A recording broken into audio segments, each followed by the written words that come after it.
దేవుని కృప గురించి మనం చూసుకుంటాము. దేవుని కృప అంటే ఏంటి అనేది మనం చూసుకున్నట్లయితే, అప్పుడప్పుడు మనం చూస్తూ ఉంటాము. మన ఫ్రెండ్స్ వాళ్ళు దేవుని కృప వల్ల నాకు ప్రైజ్ వచ్చింది. దేవుని కృప వల్ల మా అబ్బాయి ఫస్ట్ క్లాస్ వచ్చాడు.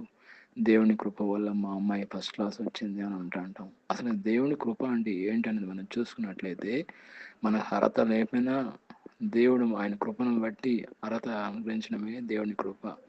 ఫర్ ఎగ్జాంపుల్, కొంతమంది వాక్యం మంచిగా చెప్తారు, కొంతమంది పాటలు బాగా పాడతారు. కొంతమంది వాక్యం చెప్తారు. వాళ్ళు వాక్యం చెప్పిన తర్వాత మనం పోయి, మీరు వాక్యం చెప్పారండి చాలా బాగా, మాకు ఆత్మీయంగా బలపడ్డామని అంటే, వాళ్ళు ఏమంటారంటే, నేనేమైనాను నేనేం నేనేం కాదండి, అదంతా కూడా దేవుని యొక్క కృప వల్ల వాక్యం చెప్పాను అంటారు. కాబట్టి దేవుని కృప వల్ల ఆయన వాక్యం చెప్పాడు. కాబట్టి ఇక్కడ మనం చూసుకున్నట్టు దేవుని కృప అనేది మన జీవితంలో బహుగా పనిచేస్తుంది. కాబట్టి దేవుని కృప అంటే అర్హత లేకపోయినా దేవుని పని చేయడానికి ఆయన అర్హత ఇచ్చడమే దేవుని కృప.